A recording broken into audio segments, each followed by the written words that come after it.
traditional Monday flag raising ceremony. To formally start, let us sing the Philippine National Anthem.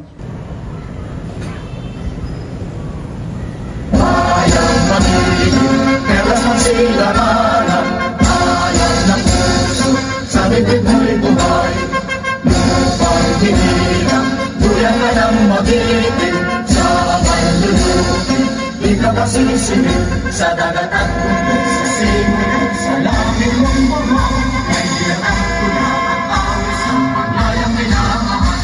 Ang isang ang nanaman, may tagumpay na nanginginig. Ang sinubinan na nangyamay ng patay di pag-iinig. Nukay ang araw ng maraming pagsinda, buhay langit sa akin mo. Ang hidaya na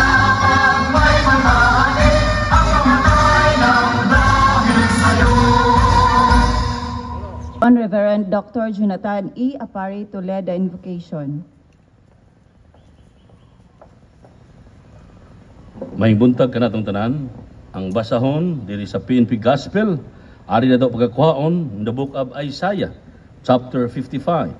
O, everyone that thirsteth, come ye to the waters, and he that hath no money, come ye buy and eat, ye come buy wine and milk without money and without price.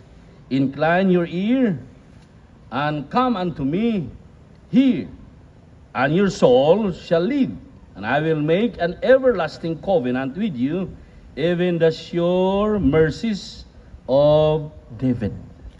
God is inviting everyone to come upon Him. Nagaingon siya even in the book of Jeremiah 33:3. Call unto me, and I will answer thee, and show thee great and mighty things which thou knowest not. At hinumduman, bisan unsa man ka mga medyo imposible nato ang mabuhat. Pero kung kita mutawag sa ngalan sa Ginoo, ask Him to guide us, lead us, our country, and to continue to love God, country, and people. Let us pray. Father, we thank you so much. We acknowledge your presence today. Thank you for this brand new day. Thank you for waking us up and glorify your name. Oh God, I pray, help us. I pray for all the Filipino people and even sa tanang mga Buholano, ang mga kapulisan.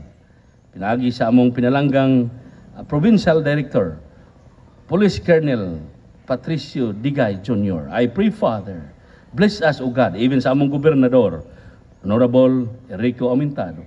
Tabangi kaming tanan, giyahi ang matag usa, panalip di kanunay. Tabangi kami, O Diyos, among ikupitar kanimo ang tanan, sa ngalan samahan, sa anak, balang Espiritu. Amen. Panumpa ng katapatan sa watawat ng Pilipinas is Police Captain Girly Apolinaris Tulog.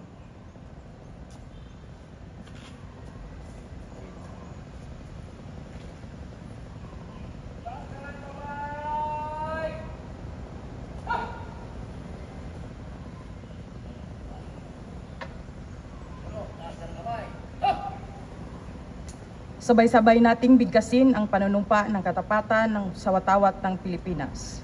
Ako ay Pilipino, buong katapatang nanunumpa sa watawat ng Pilipinas at sa bansang kanyang sinasagisag na may dangal, katarungan at kalayaan na pinagkikilos ng sambayanang makadiyos, makatao, makakalikasan at makabansa.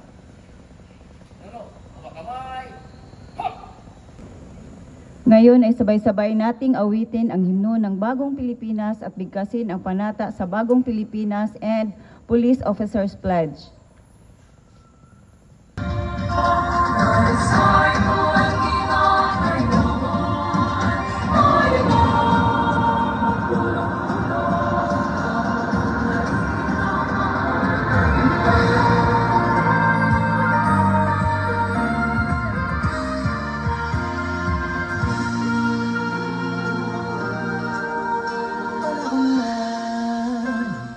Bago dahil sa ito ay kinakailangan tayo na magtulong-tulong upang paunlarin ang mahal nating bayan.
Muli sabay-sabay nating bigkasin ang panata sa bagong Pilipinas. Bilang Pilipino, buong pagmamalaki kong isa sa buhay ang bagong Pilipinas. Buhay sa aking dugo ang dahing dakila, magiting at may dangal. Palaging dadalhin sa puso, isip at diwa ang aking pagmamahal sa kultura at bayang sinilangan. Kaisa ng bawat mamamayan, ialay ko ang aking talino at kasanayan sa pagpapaunlad ng aking bayan. Taglay ang galing na naaayon sa mga pandaigdigang pamantayan. Magiging instrumento ako sa pagsulong ng kagalingan, karunungan at kapayapaan. Makikiisa at makikilahok ako sa mga adikain ng pamahalaan dahil ang kaunlaran ay hindi lamang responsibilidad ng iilan. Isusulong at pangangalagaan ko ang karangalan, kalayaan at interes ng aking bayang minamahal. Bilang Pilipino na may pagmamahal, pakialam at malasakit, hindi makasarili kundi para sa mas nakakarami. Tatahakin ko ang landas tungo sa isang bagong Pilipinas. Let us recite the police officer's pledge. I will love and serve God, my country, and people. I will uphold the Constitution and obey legal orders of the duly constituted authorities. I will oblige myself to maintain a high standard of morality and professionalism. I will respect the customs and traditions of the police service, and I will live a decent and virtuous life to serve as an example to others.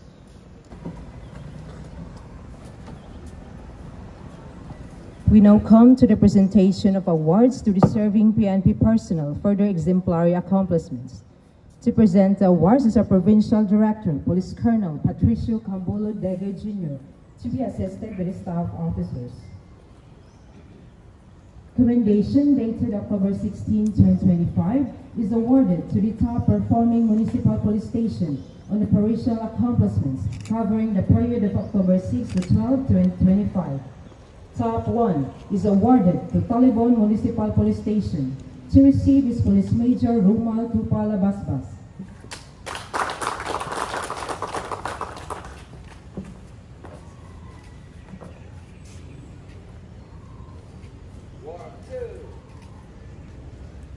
Same award is given to Kandihay Municipal Police Station. To receive is Police Captain Marvin Aranwes Jean.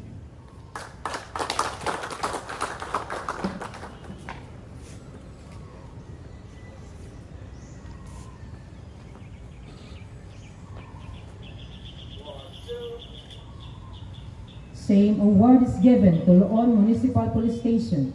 To receive is Police Captain Thomas Jen Dunani Chong.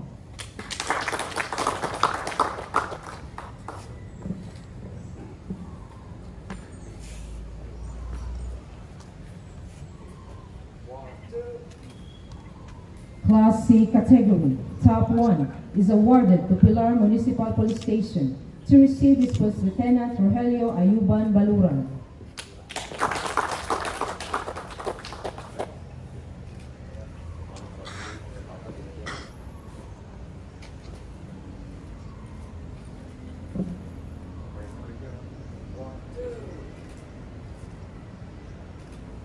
Commendation dated October 17, 2025 is awarded to the Provincial Plans and Programs Unit for maintaining an exceptionally tidy and organized office and being recognized as the cleanest office for the week. To receive is Police Lieutenant Colonel Cesar Garcia Misula Jr.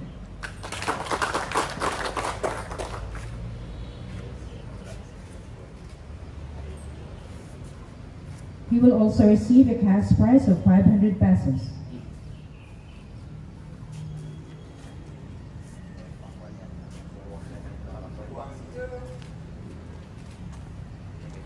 Your dedication to duties and untiring efforts had made a noticeable feat in the organization. Congratulations for a job well done. At this juncture, let us hear the announcement and reminders from the Provincial Superintendent of Bohol Pias, Police Lieutenant Colonel John Gilbert Sipada Basalo.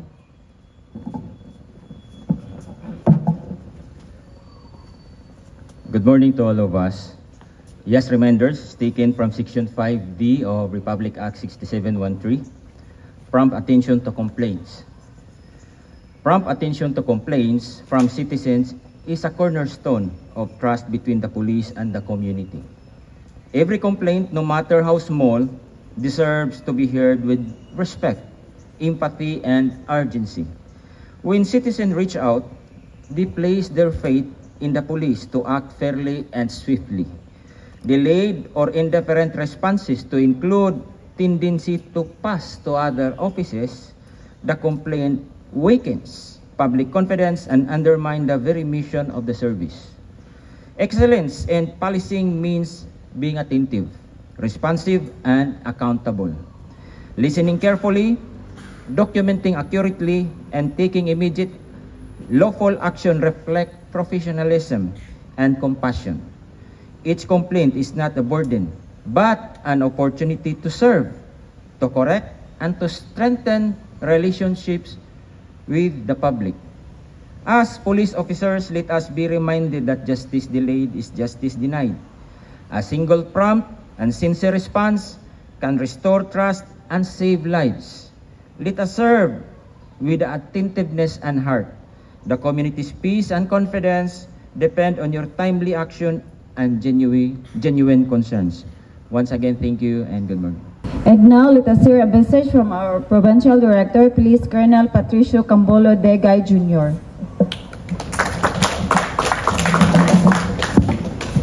Thank you, MC.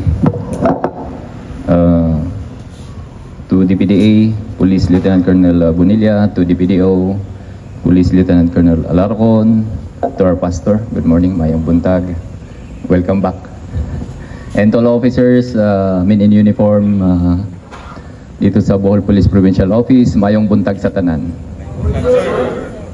First and foremost, I would like to congratulate our awardees to this flag raising ceremony. Thank you for your service and thank you for the excellent performance that you have did. And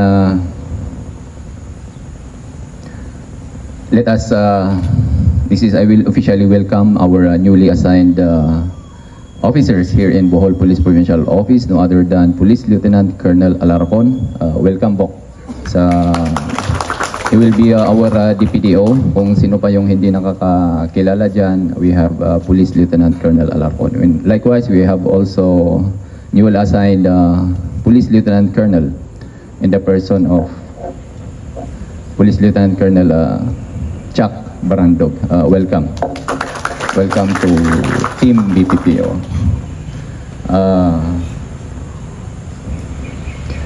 For us, in the Bohol Police Provincial Office, we have to get cue with the mantra of our, the 7-point agenda of our Chief PNP.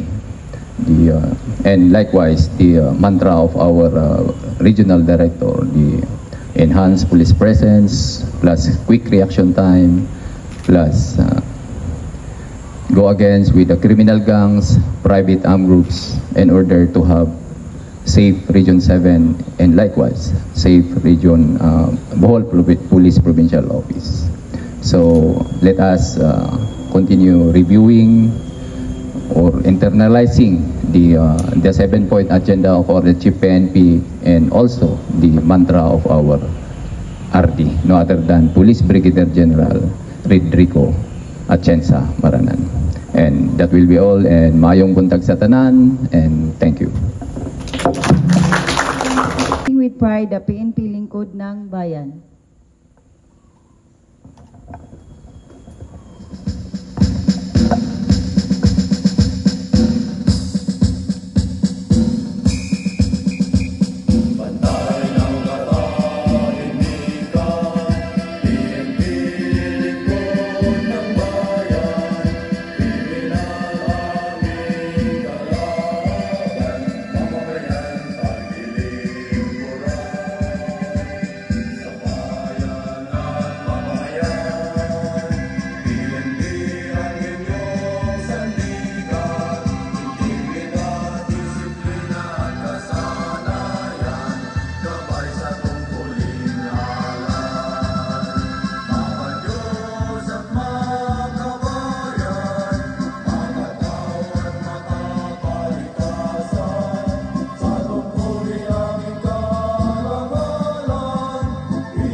activity this morning. Thank you and may God bless us all.